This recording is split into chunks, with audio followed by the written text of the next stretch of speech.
तो हेलो दोस्तों, आज की वीडियो में हम प्राचीन राजनीति के नाम दंड नीति, धर्मशास्त्र और नीति शास्त्र, जो कि बीए का फर्स्ट लेसन है, इग्नू से जो बच्चे कर रहे हैं उनको पता होगा। प्राचीन भारतीय राजनीति इस बुक का है ये पहला चैप्टर। आज हम इसकी शुरुआत करने वाले हैं। तो आज इस पाठ के हम 5 जो सबसे महत्वपूर्ण प्रश्न है, जो लगभग हर बार एग्ज़ाम में पूछे जाते हैं, उनको पढ़ेंगे। जो कि अगर आप इसकी बुक लेते हैं तो उसमें से जो मेन मतलब टॉपिक है वो इसमें कवर हो जाते हैं।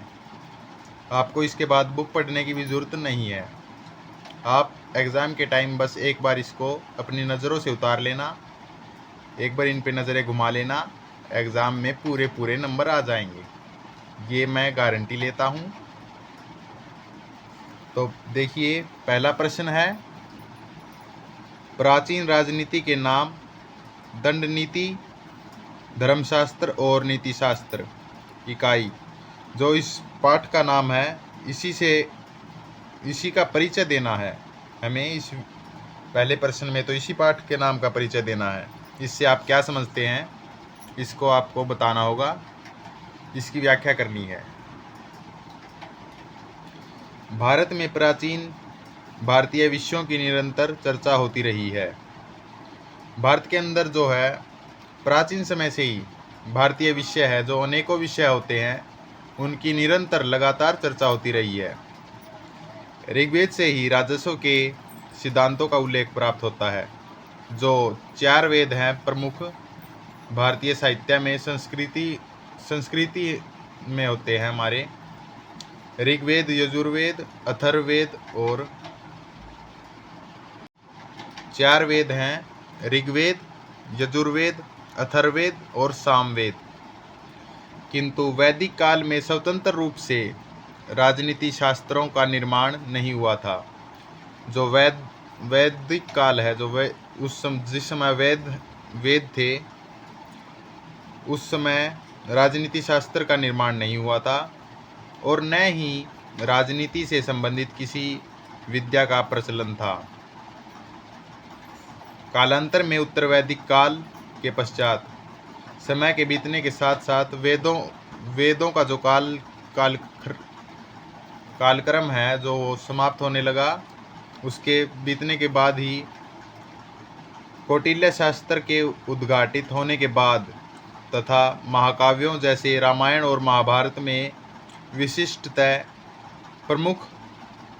का मतलब है प्रमुखतः महाभारत में वर्णित राजनीति शास्त्रों के नामों से प्राचीन राजनीति विज्ञान के नामों का प्रचलन प्रारंभ हो गया था। महाभारत में बृहस्पति और भारद्वाज आदि को राजशास्त्र प्रणेता कहा जाता है। जो राजशास्त्र प्रणेता का अर्थ ये भी लिया जा सकता है, जिससे उन्हें, जैसे कि बृहस्पति और भारद्वाज ऋषि थे, जो महाभारत में बृहस्पति और भारद्वाज जो प्रमुख ऋषि हैं, उनको राजनीति विद्या का सबसे ज़्यादा ज्ञान होता था। और राजशास्त्र प्रणेता है, इस शब्द का प्रयोग अशव घोष ने बुद्ध चरितम, जो उनकी लेखनी थी प्रमुख, बुद्ध चरितम में भी किया है। प्राचीन समय में राजशास्त्र का व्यापक रूप से प्रभाव रहा है। जो पुराने समय से ही जो राजशास्त्र है, इस शब्द का प्रयोग व्यापक रूप से प्रभाव होता है। महाभारत में यह स्पष्ट किया गया है कि जिस प्रकार हाथी के पैर में सभी का पैर आ जाता है, जो हाथी का पैर बहुत बड़ा होता है, उसके अंदर ही सभी का पैर समा जाता है, उसका आकार इतना बड़ा होता है। ठीक उसी प्रकार राजशास्त्र में भी सभी शास्त्र समावेशित हो जाते हैं। यह कोई संकुचित विषय नहीं, यह कोई बिल्कुल छोटा विषय नहीं, अपितु बल्कि बहुत बड़ा विषय है, व्यापक विषय है। इसमें निहित विषयों को धर्म से अलग नहीं रखा जा सकता है। जो इसमें विषय हैं, उनको धर्म से अलग नहीं रखा जा सकता। इसमें सामाजिक व्यवस्था, धर्म व राजसत्ता की सत्ता आदि शामिल थी। जो व्यक्ति को कल्याणकारी मार्ग की ओर अग्रसर करते थे। तो चलिए नेक्स्ट क्वेश्चन है, भारतीय राजनीति चिंतन के आशय की व्याख्या कीजिए। जो भारतीय राजनीतिक चिंतन है उसके आशय, उसका क्या अर्थ हो सकता है। या प्राचीन भारतीय राजनीतिक चिंतन की प्रकृति एवं स्वरूप पर चर्चा कीजिए।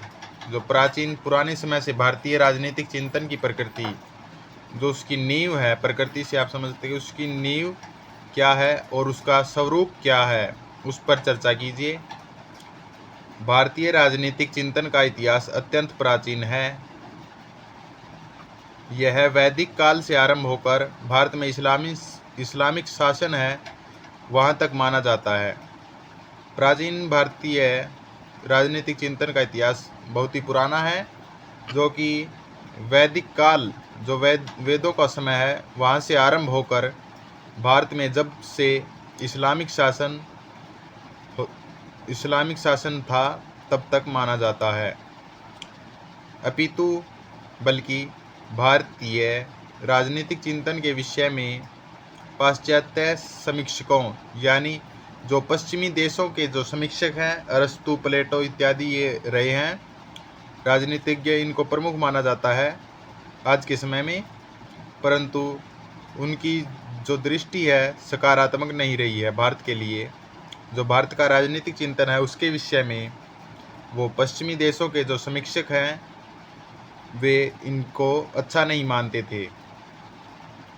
और भारतीय राजनीतिक चिंतन न केवल यथार्थवादी जो सच्चाई है उस पर आधारित है, बल्कि आधुनिक भी है। जो मॉडर्न जो पॉलिटिकल है थ्योरी, वो भारतीय राजनीतिक चिंतन में है। भारतीय राजनीतिक चिंतन के केंद्र में मानव है। जो भारतीय राजनीतिक चिंतन है उसका केंद्र रखा गया है, वो मनुष्य को रखा गया, मानव को रखा गया है।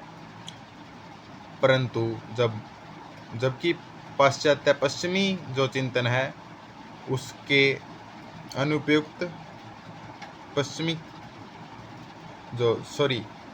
जबकि पश्चिमी जो चिंतन है उसके केंद्र में मानव नहीं है, बल्कि भारतीय राजनीतिक चिंतन है उसके केंद्र में मानव है और पश्चिमी के केंद्र में मानव नहीं है। इसके बावजूद मैक्स मूलर डैनिंग जो प्रमुख वो रहे हैं इतिहासकार, या भारतीय वो नेशनल जो है इंटरनेशनल मैक्स मूलर डैनिंग है, इंटरनेशनल जो पॉलिटिकल के ज्ञाता है, जैसे पाश्चात्य समीक्षकों ने इसे अव्यवहारिक एवं अनुपयुक्त माना है। जो ऊपर लिखी आलोचनाएं हैं उपयुक्त नहीं दिखाई देती है। भारतीय चिंतन निरंतर मानव उपयोगी रहा है। प्राचीन भारतीय चिंतन का जो शुरुआत है वैदिक काल से मुगल काल तक मानी जाती है। आज से लाखों वर्ष पूर्व जब संसार में चिंतन का कोई विस्तार तक नहीं था, उस समय भी भारतीय राजनीतिक व सामाजिक चिंतन सर्वोच्च शिखर पर था। ये कहा जाता है कि जो भारतीय प्राचीन चिंतन है उसकी शुरुआत वैदिक काल से मुगल काल तक मानी जाती है। जब लाखों वर्ष पूर्व आज से संसार में कोई भी देश में चिंतन का कोई विस्तार नहीं था, उस समय से ही भारतीय राजनीतिक व सामाजिक चिंतन अपने सर्वोच्च शिखर पर उन्नति कर चुका था। चिंतन की यह गौरवशाली परंपरा तो वैदिक काल से प्रारंभ होकर आधुनिक समय तक बनी हुई है। जो आज भी जो चिंतन की परंपरा है वह निरंतर बनी हुई है, इसका समापन अभी भी नहीं हुआ है। औपनिवेशिक काल, जब ब्रिटिश काल की शुरुआत में औपनिवेशिक काल में जो पश्चिमी जो विचारक रहे हैं, यह उनके द्वारा यह भ्रम फैलाया गया कि भारतीय चिंतन अत्यंत साधारण है, जो नॉर्मल है। भारतीय राजनीतिक चिंतन जो नॉर्मल है, इसमें कुछ भी उल्लेख करने योग्य नहीं है।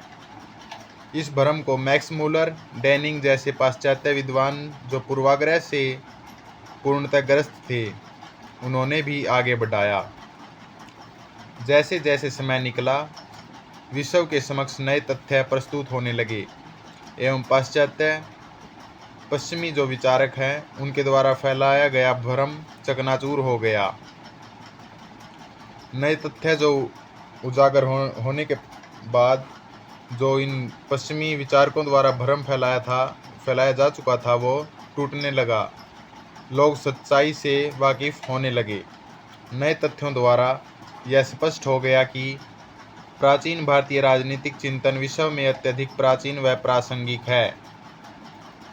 नए तथ्य प्रस्तुत करने के बाद धीरे धीरे यह सच्चाई सबके सामने आने लगी कि भारतीय जो चिंतन है विश्व में सबसे प्राचीन और प्रासंगिक है, जो वास्तविकता उसमें दिखती है। भारत में प्लेटो तथा अरस्तु से शताब्दियों पूर्व राजनीतिक चिंतन का व्यापक विवरण दिखाई देता है। प्लेटो और अरस्तु जो प्रमुख विद्वान माने जाते हैं राजनीति के, उनसे भी कई लाखों वर्ष पहले, शताब्दियों या लाखों वर्ष पहले राजनीतिक चिंतन का व्यापक जो पूरी तरह विवरण दिखाई देता है। भारतीय चिंतन के उत्कृष्ट नमूने वेद, पुराण एवं उपनिषद हैं। मैक्सी का यह कथन भारतीय चिंतन की प्राचीनता को सिद्ध करता है। यह कथन है कि मैक्सी ने कहा था, हमें यह नहीं भूलना चाहिए कि भारत का राजनीतिक इतिहास यूरोप के राजनीतिक इतिहास से अधिक प्राचीन है और राजनीतिक विचारों की दृष्टि से निष्फल भी नहीं है। ये कथन पश्चिमी जो मैक्स मूलर या उसे शॉर्ट फॉर्म में मैक्सी कहा जाता है, उन्होंने कहे थे। फिर से देखिए, हमें यह नहीं भूलना चाहिए कि भारत का राजनीतिक इतिहास यूरोप के राजनीतिक इतिहास से अधिक प्राचीन है और राजनीतिक विचारों की दृष्टि से निष्फल भी नहीं है। एशियाटिक सोसाइटी के उदय के पश्चात तत्क्षणिक स्थिति में बदलाव हुआ। जो एशियाटिक सोसाइटी है उसके उदय के तुरंत बाद स्थिति में बदलाव हुआ।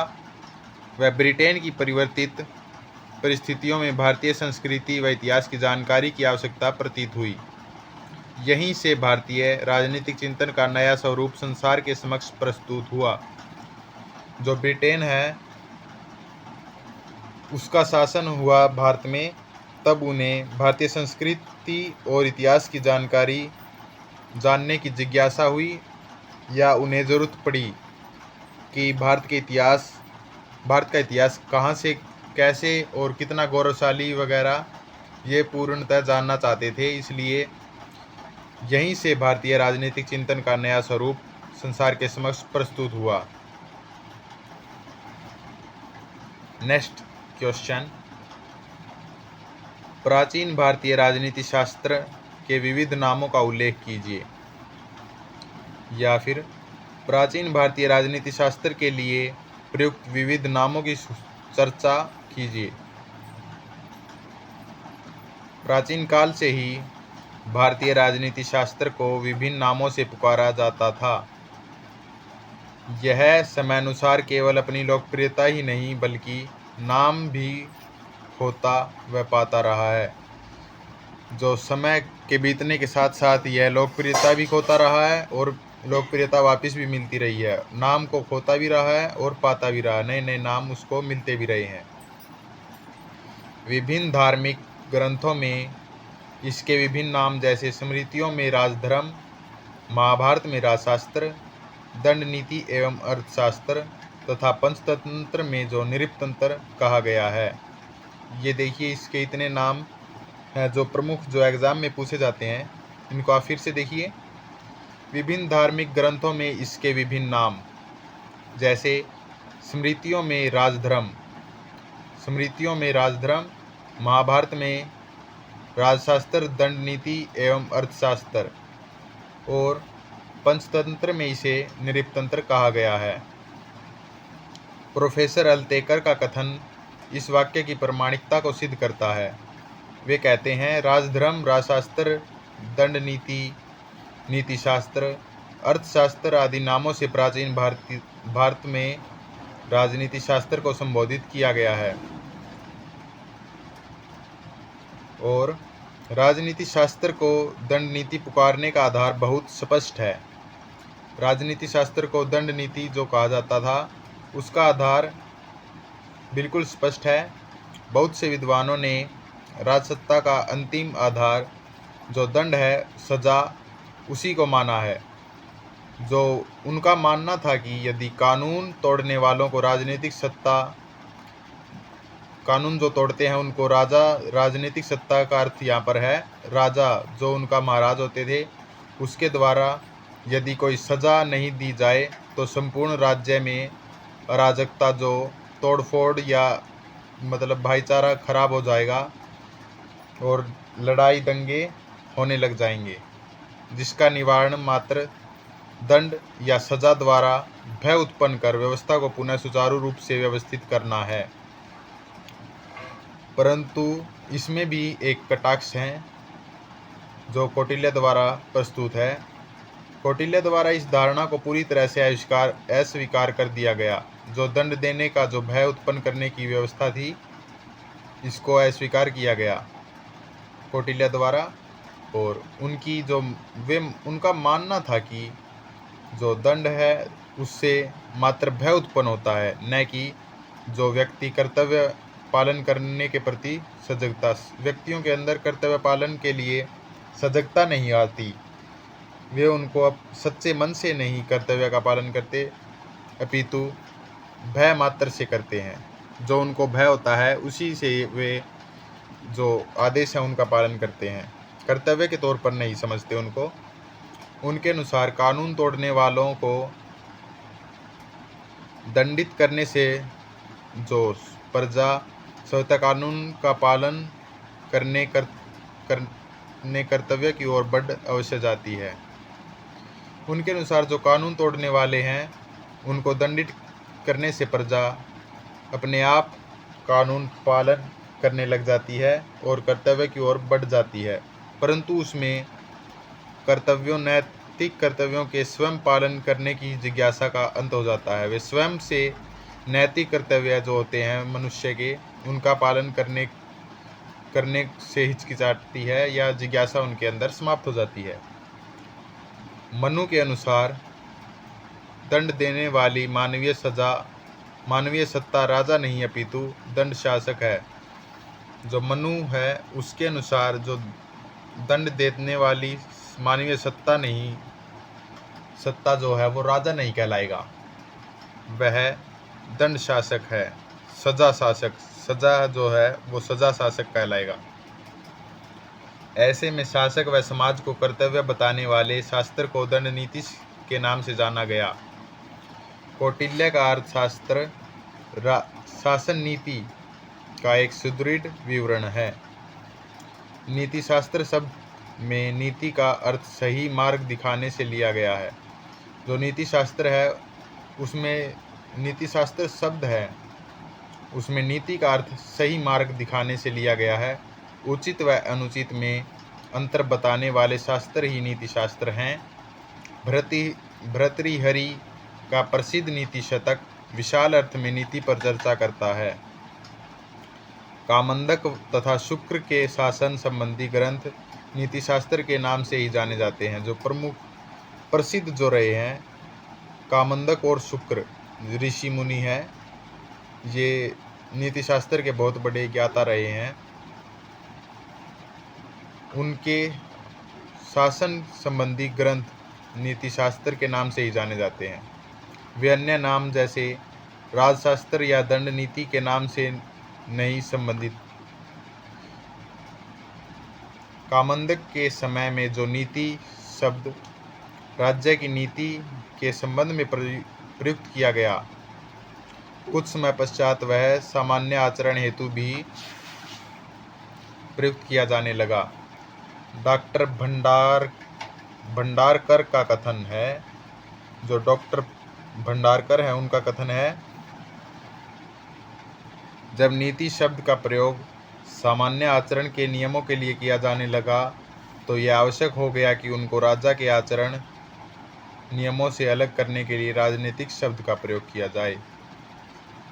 इसको फिर से समझिए। जो डॉक्टर भंडारकर है उन्होंने कहा था, जब नीति शब्द का प्रयोग सामान्य आचरण के नियमों के लिए किया जाने लगे, सामान्य जो क्रियाकलाप हैं उनके नियमों के लिए किया जाने लगे, तो यह आवश्यक हो गया कि उनको राजा के आचरण नियमों से अलग करने के लिए जो सामान्य नियम, जो आचरण के नियम हैं, उनको राजा के आचरण के नियमों से अलग करने के लिए राजनीतिक शब्द का प्रयोग किया जाए।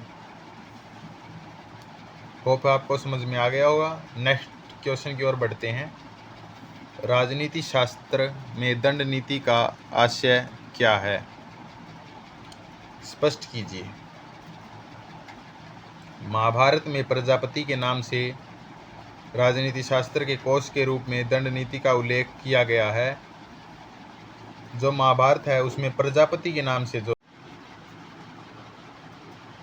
शांति पर्व में कहा गया है कि राजनीति का व्यवहार पर दंड के माध्यम से पूर्ण होता है।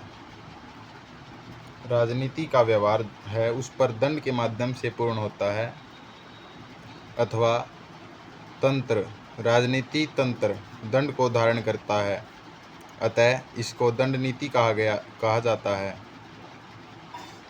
जो दंड है, सजा के माध्यम से ही वो प्रमुख कार्यों का विस्तार होता है। दंड नीति चारों वर्णों को अपने दायित्व पूर्ण करने के लिए नियंत्रित करती है। दंडे नियते चेदम दंडम नयति वा पुनः।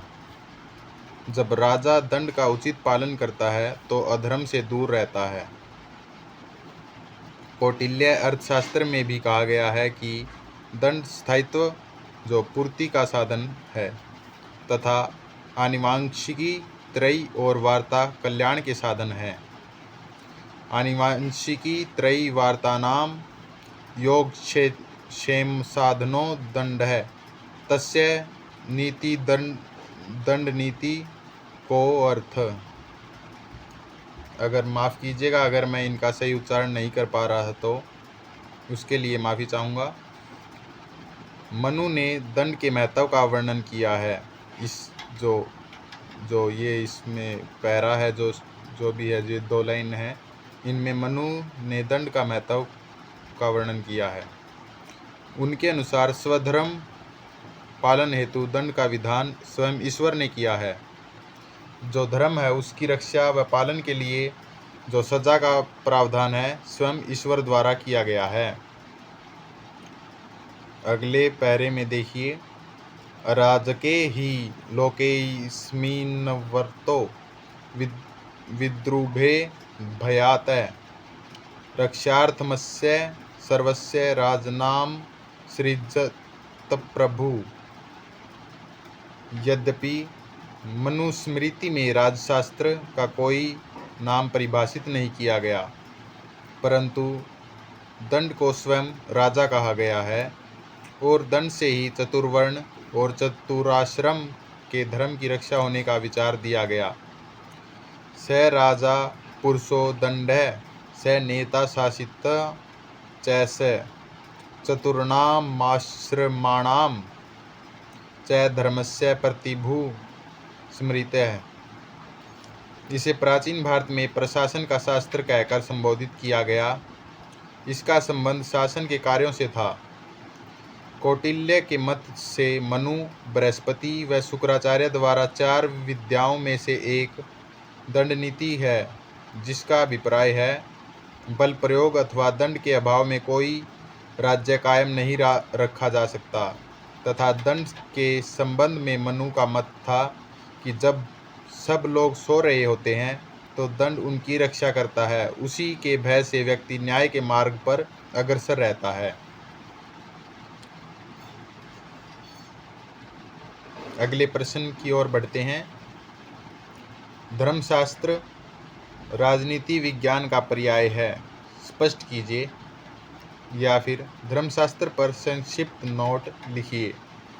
राजनीति शास्त्र का पर्याय शब्द धर्मशास्त्र माना गया।